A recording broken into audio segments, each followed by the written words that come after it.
오늘 하나님의 말씀은 사도행전 14장 8절에서 15절 말씀이 되겠습니다. 사도행전 14장 8절에서 15절까지 말씀이 되겠습니다. 8절 루스드라의 발을 쓰지 못하는 한 사람이 앉아 있는데 나면서 걷지 못하게 되어 걸어본 적이 없는 자라. 바울이 말하는 것을 듣거늘 바울이 주목하여 구원받을 만한 믿음이 그에게 있는 것을 보고 큰 소리로 이르되 내 발로 바로 일어서라 하니 그 사람이 일어나 걷는지라. 무리가 바울이 한 일을 보고 누가 오냐 방언으로 소리질러 이르되 신들이 사람의 형상으로 우리 가운데 내려오셨다 하여 바나바는 제우스라 하고 바울은 그 중에 말하는 자이므로 헤르메스라 하더라. 시외 제우스 신당의 제사장의 소와 화관들을 가지고 대문 앞에 와서 무리와 함께 제사하고자 하니 두 사도 바나바와 바울이 듣고 옷을 찢고 무리 가운데 뛰어들어가서 소리질러 이르되 여러분이 어찌하여 이러한 일을 하느냐? 우리도 여러분과 같은 성정을 가진 사람이라.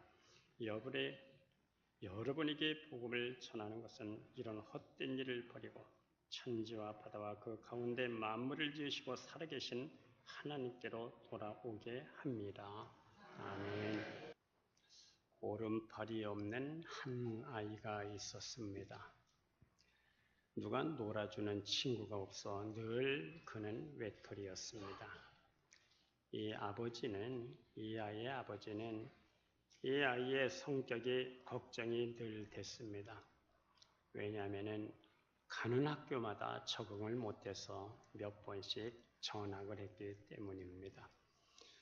그런데 어느 날 담임선생님의 수업 시간에 학생들에게 끈 하나씩을 나누어 주면서 얘들아, 오늘은 오른손을 뒤로 돌려서 허리에 묶고 한번 하루를 지내보자.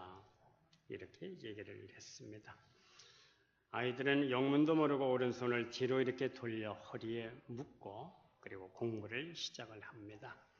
오늘은 공부를 시작할 때부터 끝마칠 때까지 식사를 할 때든지 운동을 할 때든지 그 누구도 끈을 풀어서는 안 된다.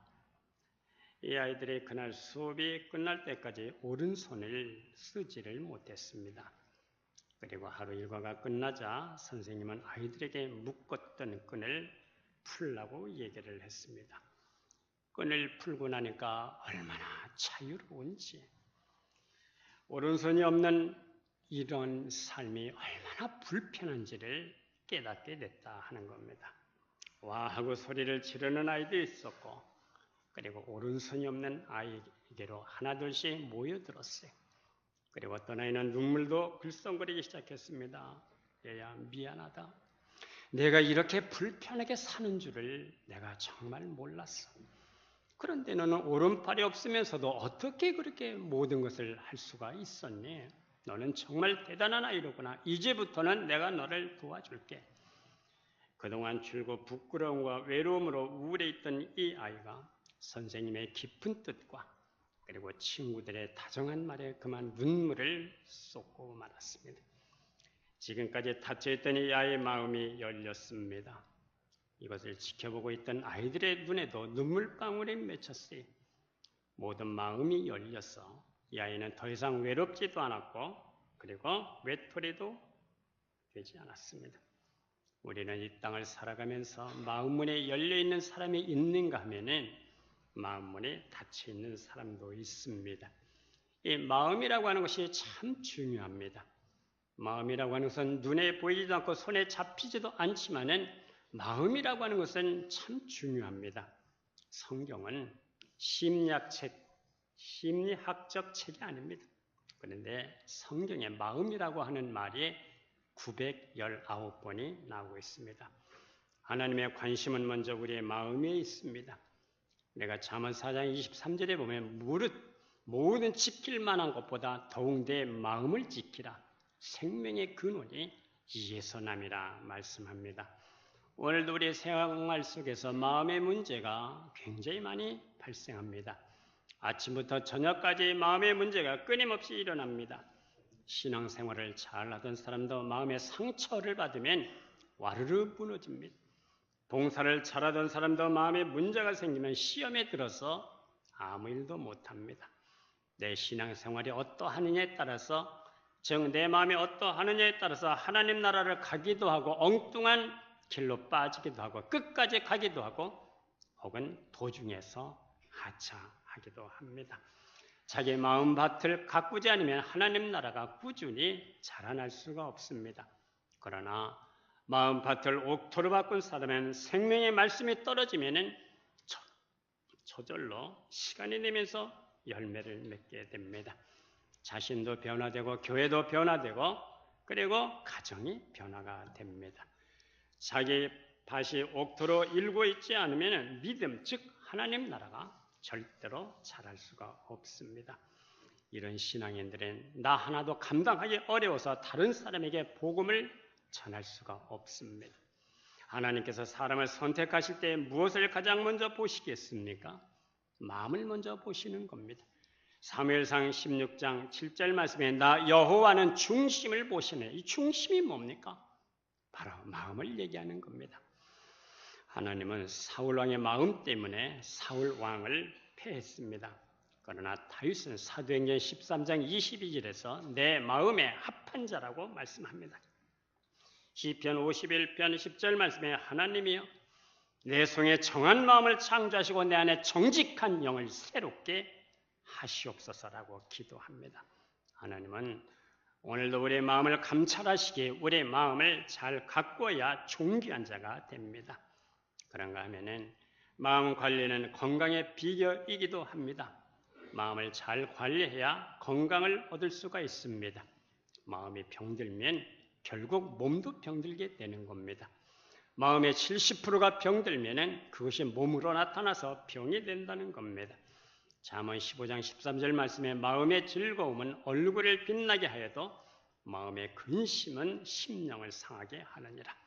잠언 17장 22절 말씀에 마음의 즐거움은 양약이라도 심령의 근심은 뼈를 마르게 하느니라. 마음이 건강해야 육체도 건강하게 됩니다. 마음이 병들면 몸도 병들게 되어 있습니다. 그래서 마음 관리는 행복의 비결이기도 합니다. 인간의 행복은 마음에 달려 있습니다. 내 마음이 어떠하느냐에 따라서 행복하기도 하고 불행하기도 해지는 겁니다. 마음을 바꾸면 인생이 달라지게 됩니다. 그리고 마음 관리는 형통의 비결이기도 합니다. 은혜 받을 수 있는 비결이기도 합니다. 교만도 마음이고 겸손도 마음입니다. 교만한 마음에서 교만한 말이 나오고 겸손한 마음에서 겸손한 말이 나오고 겸손한 마음에서 은혜가 그렇게 주어질 수가 있는 겁니다.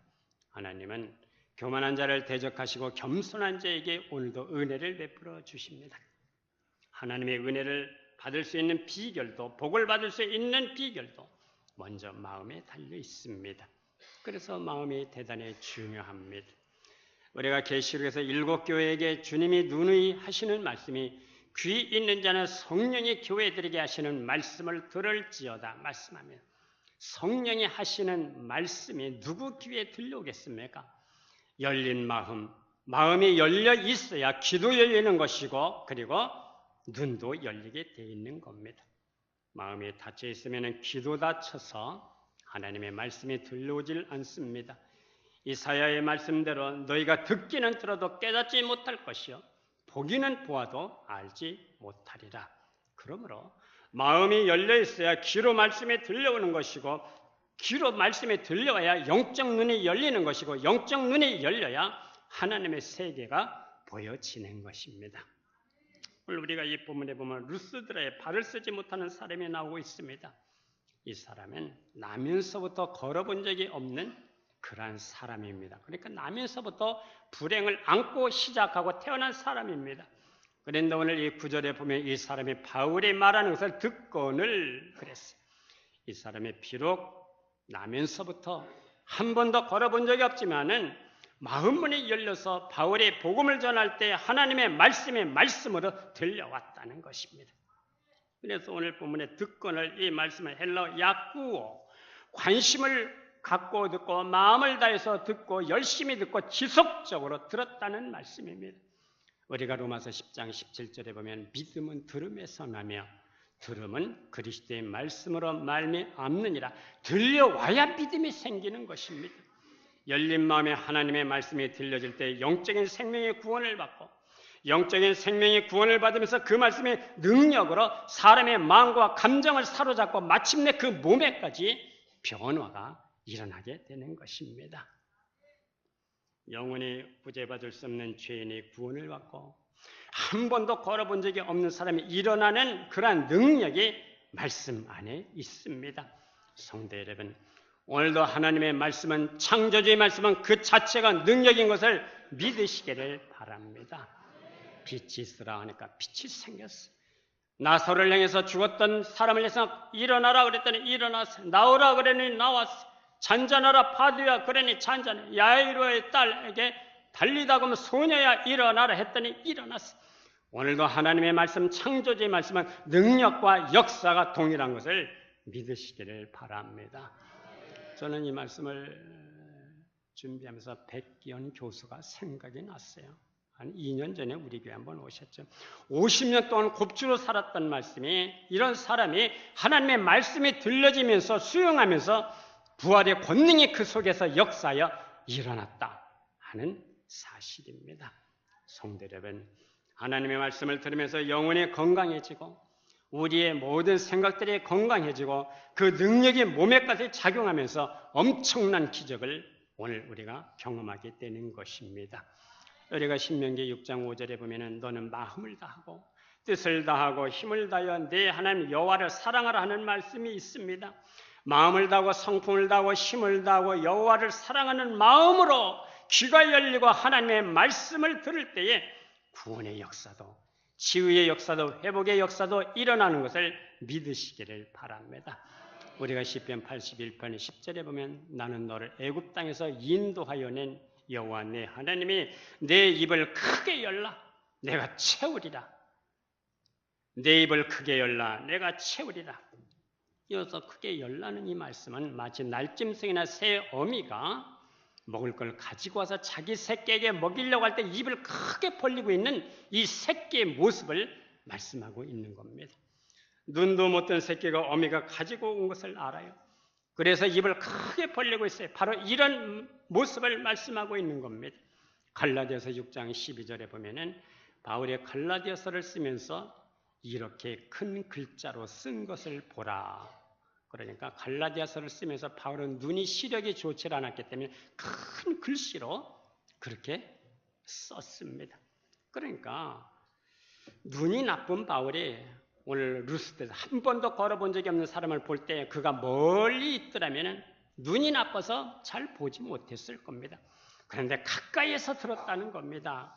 9절에 바울이 주목하여 가까이 서서 그가 앉아서 들었을 때 바울이 그 사람을 발견했어요. 마음을 다해서 듣고 있고 열심히 듣고 있는 하나님의 말씀에 집중해서 듣고 있는 그 사람을 바로 보게 된 겁니다. 그래서 그 사람을 보니까 지금 그 사람의 심령 속에서 영혼이 소생되는 역사가 일어나는 것이 영적 감각을 통해서 느껴졌다는 겁니다. 하나님의 말씀과 능력이 그 속에서 역사하고 있다는 이것이 영적 감각으로 바울에 느껴져서 오늘 바울은 구원받을 만한 믿음이 있는 것을 확신을 했어요. 예수님께서 마태복음 13장에서 씨 뿌리는 비유를 말씀하십니다. 길가와 같은 마음도 있고 돌짝밭 같은 마음도 있고 가시, 넝쿨, 덤불 같은 마음도 있습니다. 이런 마음에는 하나님의 말씀이 들려올 수가 없습니다. 구원의 역사와 생명의 역사가 일어나지 않습니다. 종자는 틀림이 없는데 토양이 틀렸다는 겁니다. 마음밭이 옥토가 될 때 30배, 60배, 100배 열매를 맺을 수가 있습니다. 종자가 아무리 좋아도 아무리 하나님의 말씀이 훌륭해도 설교가 아무리 좋아도 듣는 자의 이 믿음의 반응이 없으면 생명의 역사가 일어나지 않는다는 겁니다. 천사의 방언을 들어도 생명의 역사가 일어나질 않습니다. 심령이 굳어져서 말씀이 튕겨나가는 겁니다. 이것을 마가복음 4장 15절에서 이렇게 말씀합니다. 곧 말씀을 들 때 사탄의 즉시 와서 그들에게 뿌려진 말씀을 빼앗는 것이요. 사탄의 즉시 와서 뿌려진 이 말씀을 빼앗아간다는 겁니다. 사탄은 오늘도 누가 굳어져 있는 심령인가 우리의 심령을 눈여겨보고 말씀에 떨어질 때 이 말씀을 통해서 생명의 역사가 일어나지 못하도록 즉시 와서 말씀을 빼앗을 모든 전략을 준비하고 있는 영적 존재가 바로 이 사탄입니다. 우리는 종종 시험에 들었다는 얘기가 들려집니다. 시험에 들어서 교회 가기가 싫다, 뭐 하기가 싫다. 여러분, 시험에 들었다는 말은 은혜를 사탄에게 빼앗겼다는 말씀이에요. 사탄에게 말씀을 빼앗겼다는 것은 은혜를 쏟았다는 뜻입니다.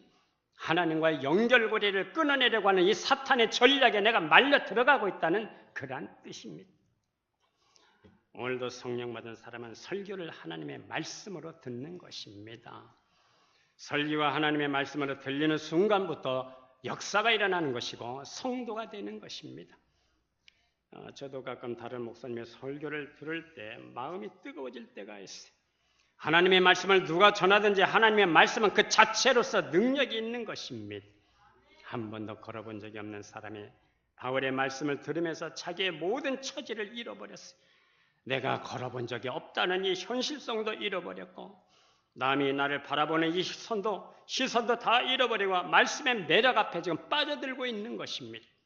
하나님의 말씀에 빠져들어가면서 이 사람의 심령 속에 믿음이 일어나고 있었어요.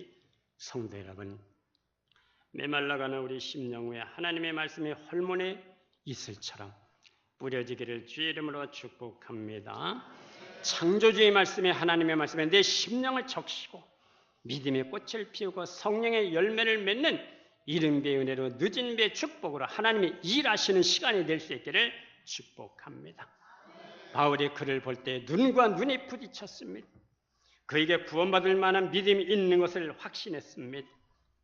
구원이라고 하는 것은 소극적으로 보면 죄와 사망과 사탄과 율법과 진노로부터 자유함을 얻는 것입니다. 죄를 짓는 자마다 죄의식에 매여 살고 형벌의식에 매여 삽니다. 그러나 구원 받은 자는 이런 불안과 공포와 형벌의식과 두려움으로부터 자유를 얻는 것입니다. 바로 이것이 구원입니다.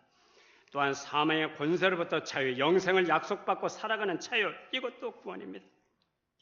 좀 더 적극적인 의미는 의롭다함을 얻는 것입니다. 십자가의 보혈로 의롭다함을 얻어서 오늘 하나님의 자녀로 이 땅을 우리가 살아가는 것입니다. 하나님의 자녀가 되면서 전인적인 회복이 일어나고 전인적인 치유가 일어나고 재창조된 인간, 온전한 인간의 회복이 일어나는 것입니다. 바울의 말대로 이전 것은 지나갔으니 보라 새 것이 되었다. 새 것으로 사는 이 샬롬이 바로 구원입니다. 하나님과의 바른 관계, 인간과의 바른 관계, 자기와의 바른 관계, 자연과의 바른 관계, 이것이 샬롬, 화목입니다. 구원, 화목, 평강, 평화, 화목이 구원입니다. 박지성을 가진 어떤 사람이 인천의 한 유흥업소에서 웨이터로 일을 하고 있었습니다. 어느 날 손님이 그에게 몸에 좋은 약이라면서 한번 맞아보지 않겠느냐 그래 얘기를 해요. 그 주사를 맞고 보니까 피곤이 사라지고 얼마나 기분이 상쾌한지 모르겠어요. 그것이 누바인이라는 마약이라는 것을 꿈에도 생각을 못했어요. 그런데 몇 차례 맞으면서 그것이 마약이라는 것을 알았습니다. 그런데 이제는 스스로 통제가 할 수가 없는 지경에까지 이르렀습니다. 스스로 끊을 수가 없게 됐어요. 2년 동안 마약으로 길들여진 몸은 마약을 끊으면 금단 현상이 일어나고 몸이 막 뒤틀려지고 길을 가다가 쓰러지기도 합니다. 이렇게 되다 보니까 세상살이가 그 절망 자체였어요. 주변에 있는 사람들이 여보게 차라리 죽는 것이, 죽어주는 것이 가족을 위한 길이야. 그런 말들이 또 비수가 돼서 가슴에 꽂힐 때마다 정말 죽고 싶었습니다. 일터에서 쫓겨나고 아내도 친척들도 다 등을 돌렸습니다. 그러던 어느 눈보라가 치던 날 누군가의 소개로 강원도 행성에 있는 세계 십자가 선교 치유원에 들어가게 됐어요. 누군가 자기를 씻겨주는데, 누군가 자기를 사람 대접을 해주는데 마음이 울렁거리고 얼마나 눈물 샘에서 눈물이 터지는지 몰라요. 거기서 영성훈련을 통해서 자신이 죄인이라는 사실을 깨달았습니다. 얼마나 통해하고 자복했는지를 몰라요. 자신에게 비로소 상처와 고통을 준 사람들을 용서하고 싶은 마음이 생겼어요. 그리고 1년간 사회 적응 훈련을 받고 가정으로 돌아왔습니다. 이제는 하나님의 사람으로 회복이 됐어요. 옛날에는 나만 잘 먹고 나만 잘 살면 그만이라는 생각으로 살았지만 이제는 자기와 같은 사람을 돕겠다는 마음이 생겼어요. 그는 사람을 잘못 만나 그 인생의 나락으로 떨어지는 절망이었지만 그러나 하나님의 사람을 만나서 치유되고 회복되고 더 나아가서 하나님을 증거하는 사람이 됐습니다. 그러므로 우리는 이렇게 기도해야 됩니다. 주여, 저에게 하나님의 사람으로 하나님의 쓰시는 사람으로 이웃을 만나게 해 주십시오. 그리고 더 나아가서 하나님이 쓰시는 일꾼으로 저들을 돕게 하여 주시옵소서. 내가 만나는 사람마다 저들의 운명이 달라지고 변화가 되고 치유되는 역사가 일어나게 해 주십시오. 이런 기도가 필요합니다. 이제 바울은 구원받을 만한 믿음이 있는 사람을 향해서 큰 소리로 내 발로 바로 일어서라. 그 사람이 발로 일어났습니다. 죽은 자를 다시 살리시는 부활의 권능이 그 속에서 역사를 하셨기 때문입니다. 그래서 일어났습니다. 십자가에서 돌아가시고 죽으시고 다시 살리신 예수 그리스도, 그분을 살리신 성령의 부활의 권능이 그 속에서 역사하셨어요. 그에게 들어갔습니다. 그래서 여호와 샬롬이 일어나게 됐습니다. 우리는 이런 생각을 해봅니다. 바울이 큰 소리로 네 발로 일어서라 했을 때 지금 뭐라 했습니까? 한 번도 걸어본 적이 없는 사람을 날 보고 일어나라 했습니까? 누구를 놀리시는 겁니까? 아마 이렇더라면 하나님의 샬롬은 일어나지 않았을 것입니다. 그는 말씀을 들으면서 주께서 당신을 위해 십자가에서 돌아가셨습니다 했을 때 속으로 아멘 했을 겁니다. 당신은 회개하고 구원을 받아야 할 존재입니다 했을 때도 아멘. 지금 십자가에서 당신을 위해서 보혈을 뿌리신 주님의 보혈에 당신의 심장과 세포와 신경 조직에까지 뿌려지고 있습니다 할 때도 아멘. 그가 생명의 성령의 법이 당신의 몸과 영혼을 지금 만져주고 있습니다. 할렐루야, 아멘. 그는 이 말씀을 들으면서 자기 자신을 부인했습니다. 몸에서 기적이 일어나기 전에 이미 심령 속에서 이미 기적이 일어나고 있었습니다. 그러다가 바울이 큰 소리로 네 발로 바로 서라 했을 때 자기 자신도 모르게 아멘 하면서 일어나게 된 것입니다. 자기 자신을 부인하면서 나는 한 번도 걸어본 적이 없는 사람이 나 같은 인생이 어떻게 일어날 수가 있단 말이에요. 그렇게 생각하지 않고 자기를 부인하면서 동시에 말씀의 권위 앞에 순종하는 행동적인 믿음이었어요. 이 사건이 루스드라에서 얼마나 굉장한 사건이었는지 바나바는 제우스라고 바울을 헤르메스에서 제사를 하겠다고 사람들의 소와 화원을 가지고 왔습니다. 제우스는 스스의 헬라식 표기이고 헤르메스는 햄의 헬라식 표기입니다.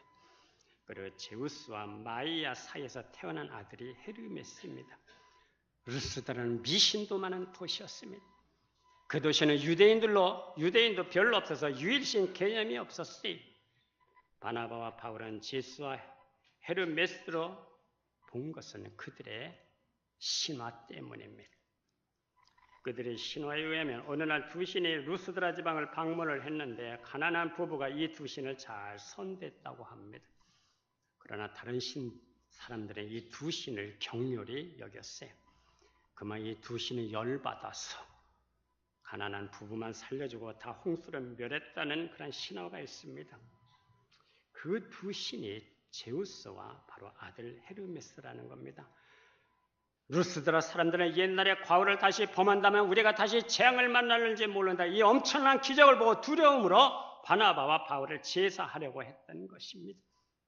그런데 이 바나바와 바울은 옷을 찢고 소리를 질러서 여러분이요, 우리도 여러분과 같은 성경을 가진 사람들입니다.